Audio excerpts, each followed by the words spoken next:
Hey, welcome back to the channel, guys. On today's episode, we're going to be working on a 2021 Peterbilt 389. It's a 50-ton wrecker.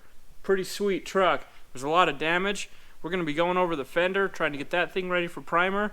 We're going to be fixing the box that goes behind the sleeper. It's plastic. We got to plastic weld it. There's a pretty big hole.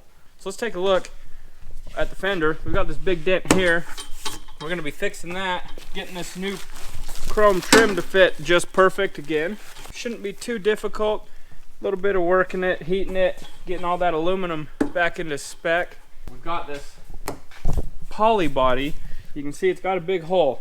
You can see right through that. So what you got to do on poly boxes is you actually have to scrape them. So we've got this Red Devil paint scraper. You actually have to like scrape, get it down to bare plastic, and then I can use my Leaster hot air welder and I can get this thing welded all back up, get it looking normal again. So here's our sleeper for the 389 Pete. We've got a dent here where it got hit, and it's hit the frame for this lower box door. So we've got a new frame. We're gonna get this thing huck bolted back in. So to get that door frame out, we had to completely disassemble the floor. We had to pull the entire panel out. We had to take the bed out, take all the interior panels out of this thing. I mean, Hillbilly, how long did that take you to get disassembled? 2.5 days. There's like 80,000 rivets. Yeah. This thing has nothing but rivets. Blind riveted and huck bolted in. I think we'll be able to do it. The goal today is to try to have this thing ready for primer. We're going to show you guys the grill for that hood piece. We're going to be installing a new one with new stainless steel huck bolts and getting that put all back together so we can get the hood put back on the semi.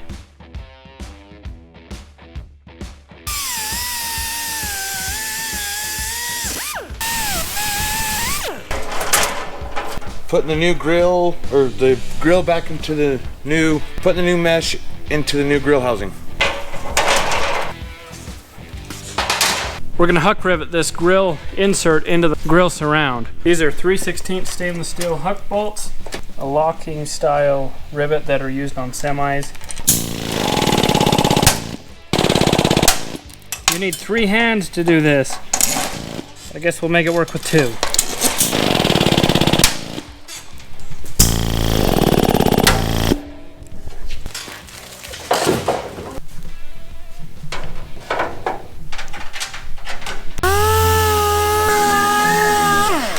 I'm just making sure that everywhere that a rivet's going to go in, it's prepped really well. Once this is pulled in, it's easy to prep for paint.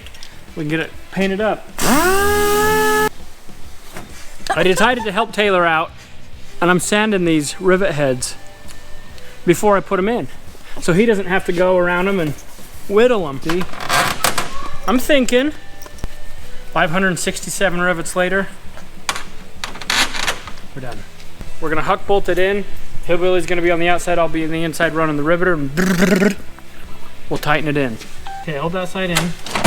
There's all the rivets in. I think so. Okay, give me my gun. Yep, push that one. Ready? Yep. Okay, so, I'm an idiot. I was using stainless steel huck bolts. Now I've got 3/16 mild steel huck bolts. We gotta go change the head. Gotta go to my cheat sheet.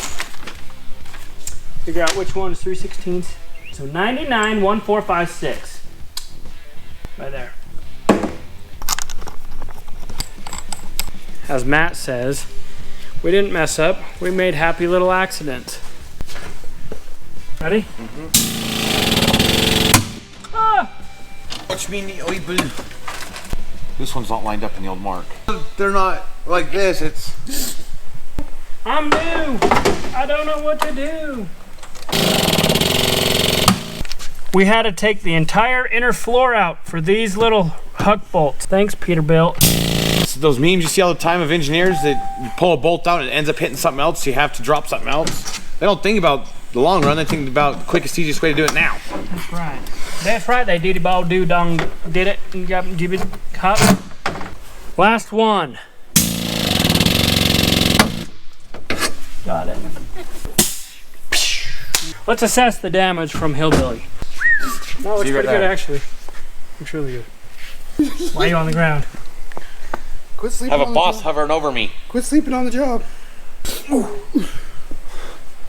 Ankle Good give job, out. A-team. A-team! Now that we've got that side compartment door frame in, we're gonna get this interior put back in.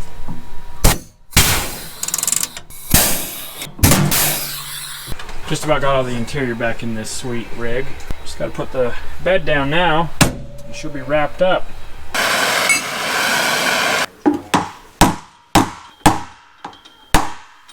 Do you think we'll have this all put back together and done to deliver it next week? No. We have parts that won't be here till the 12th. Oh. Back to regularly. Hold on. What do you say? How do you say that? Regular scheduled service announcements. Back to your regularly scheduled work. The right one? Nope. That fits real nice. Hey, we got more. That fits real nice. I don't know. I think the arch is wrong. It is. Did you not order the right thing? I didn't order it. Jake did. Jake from State Farm. I mean, darn it, Jake. Language. Jake from State Farm. So I'm just going to make everything kind of long. Make sure that my rod penetrates our plastic really good. And then come back in and trim it all up. What I'm mainly trying to do is fill my hole in there. Fill it right here. On the back side I've got Alumitape holding it out. We got big dinner here tonight. He's on babysitting duty. Babysitting duty. So the way this rod works is you put it through this tip right here, and you don't actually melt the entire rod. You just get it hot, and you get this hot, and then they fuse together. So this looks like a mess, and looks like I'm just putting a bunch of straws on each other, but it'll all get cut down and smoothed out. How many pieces are in there? Like 500? Probably like 20. Now we got to trim all that down, and then it'll all start making sense. All of these little pieces are fused into one big piece now. Look at that. All welded together. Now, we use the Red Devil scraper. We'll start scraping it until it's flush. Ow! You're cutting me.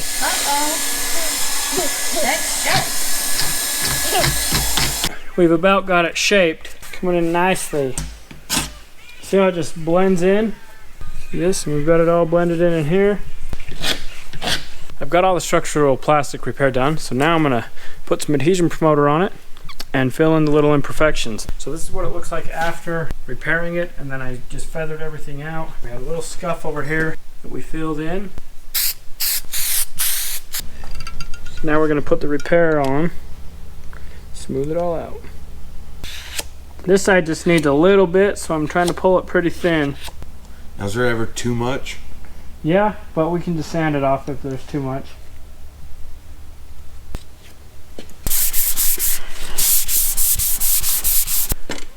We don't need very much. Just gonna use a razor blade on this one. I just want this real thin, just in the imperfections. Just a couple pinholes here. And the more you, is there overworking it too? Yeah, you can pretty much overwork anything. So that's it. On this, I'm just 600ing around my repair work, and then after we're done sanding this, we'll 320 it, 600 it, and then prime it. So, you'll see I'm not doing any of my edges. I'll sand those by hand, because if I take the DA across them, it's going to put a flat spot and not be round anymore. While everything's drying on the red stuff for the semi, we're going to hurry and change a mirror on a Chevy truck.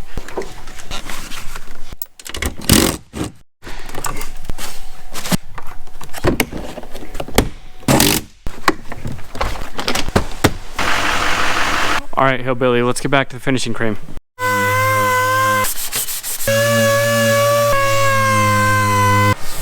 Basically, all we're doing on this step is trying to eliminate sand scratches. Sand down our finishing creams and blend it in. So I'm rubbing my hand across it a lot to fill it. Make sure everything's smoothing out good. We'll get everything blown off. I talked with my buddy Jake, and he said you basically just need to stretch and fit and trim to get these stainless steel trims to fit on the fender. We've re-arched it. We've got it all fit up on here nice and tight. And now me and Hillbilly are we're gonna make the mark on this, tape it off, pull this off, and go trim it so it's got a nice little angle on it. We have a lot of work before Christmas. So we're gonna get this primed. I'm gonna do the first coat, and then we're gonna let Taylor take over because we only have one respirator tonight.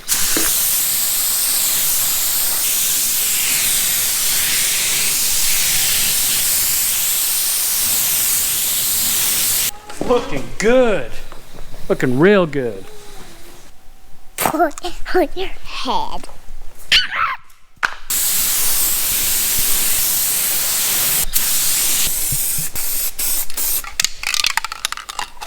Okay, so we got all the body work done today. We've got everything in primer.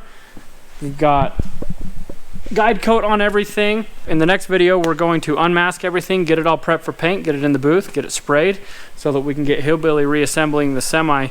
Once we get it assembled, we're gonna be driving this thing back to Denver, which is about a 10-hour drive from here. So we got our work cut out for us, but we got a lot done today. Luckily, Taylor came in to help me get it all taken care of and help shoot some primer and prep everything and get it all ready to go. Thanks for watching. We'll catch you on the next one.